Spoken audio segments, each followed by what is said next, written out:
A random sample of N commuters in Melbourne in August 2018 found that the average time to commute to work was 40 minutes.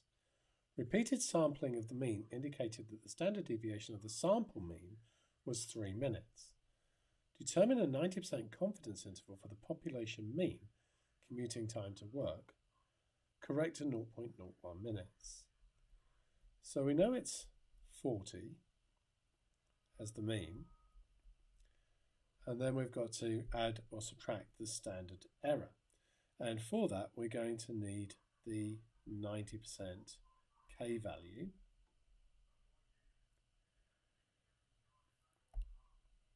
Lost the ability to write for the moment. And the 90% K value we'll get from the calculator.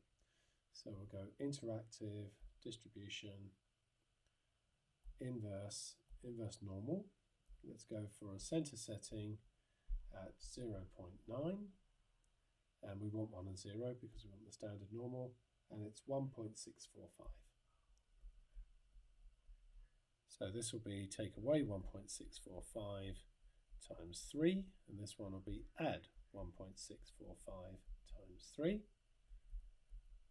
and we'll just calculate those. And in fact, I've got one of them on the calculator here already, 44.94.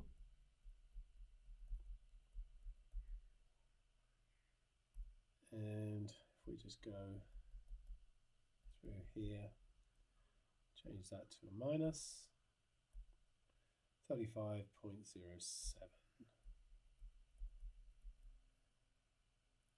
Okay, so another random sample of 2 N commuters, so that's twice as many, in November 2018 found that the average time to commute to work was 45 minutes.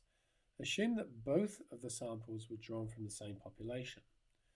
What's the standard deviation of the sample mean for the November sample?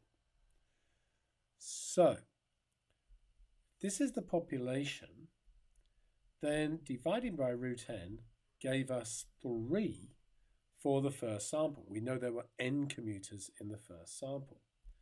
So that means that that is equal to 3 root n. Now, with our new sample, we'll call it sigma 2, that's going to be the original divided by the square root of the sample size. So that's 3 root n over root 2 root n. The root n's will cancel. So that gives us 3 divided by root 2. So 3 divided by the square root of 2. We want that to 2 decimal places, so 2.12.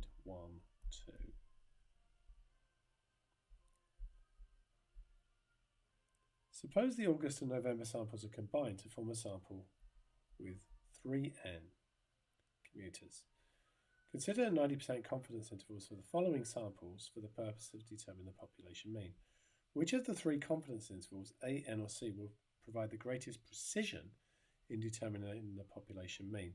Well, it's going to be C because it will have the smallest standard deviation. Even though it's a sample from the same group of commuters and there may be individuals in here, this is still going to be bigger, 3n. So we're dividing by square root 3n. We're going to get a smaller standard deviation because of that. Which of the 3 confidence intervals contains the true value of the population mean, mu? Justify your answer. Well, we can't be certain that any of them do, so we can't possibly say. Remember, this is because of random sampling. We'll find means for each of these. We can find confidence intervals for each of them. But let's say the confidence intervals go here, here, and here. And this is the one with the smaller one. There's no reason the mean can't be in these gaps, or it could be in this one, or in this one, or they might overlap. We just simply can't say.